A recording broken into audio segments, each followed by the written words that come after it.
Freaking Irv.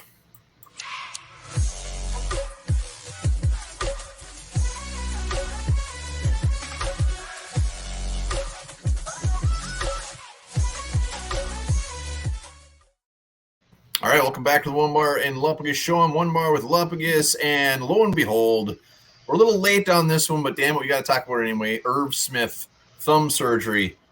Kevin O'Connell saying he hopes to have him back by week 1. Yeah, this is disappointing, but not unexpected. So what I'm going to do, I'm going to drown my sorrows in some Liftbridge beer after this vid.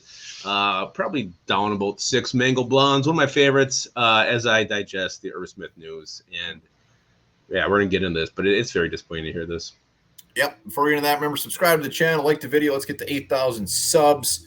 Irv Smith left yesterday. Nobody really knew what was going on. He already has had surgery. Here's what I don't like about it is that Kevin O'Connell's saying that, they're anticipating him to be back week 1, where in my mind it goes to this guy's going to be playing in like week 14. I mean, if he's not even going to get a sniff of anything until possibly week 1, it's not going to happen. There's no way in hell. Well, and anticipate. That's the key word. I mean, that can mean anything. You said this could be a wide range of time frame. This is because they say he could be back week 1 does not mean it's going to happen. And it's just another thing in Irv Smith's career. I mean, this guy is just so prone to getting hurt. It makes you wonder what the heck he did, that he's being punished for this by, it's so frustrating because this guy just has shown so much potential, waiting for him to break out since, the minute we drafted him. And it's just not happening because he keeps getting derailed by these injuries. And yeah, in a new offense, new system, need all the reps you can get. He was already not getting work in minicamp and OTA. So he's already behind the 8 ball, and to miss the entire camp, this is a huge setback for Irv Smith.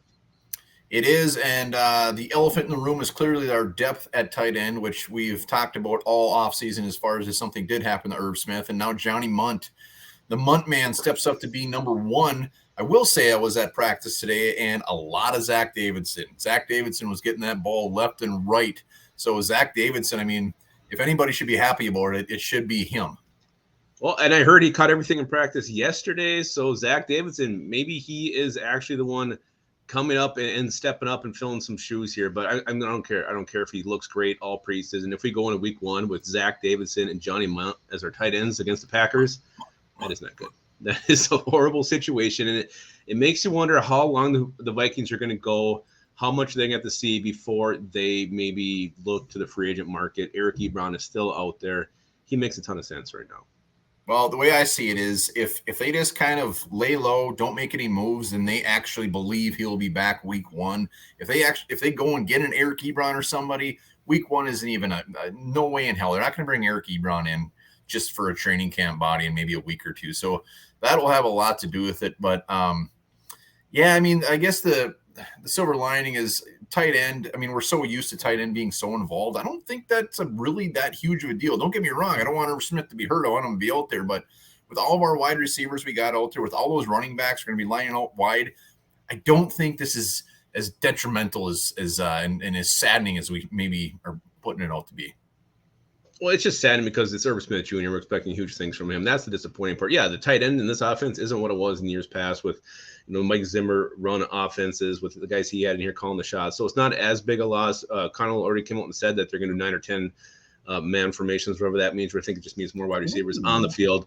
And I was, we were working on our 53-man projections, and I was tempted to only keep 2 tight ends on a team anyway because the depth is so disgusting.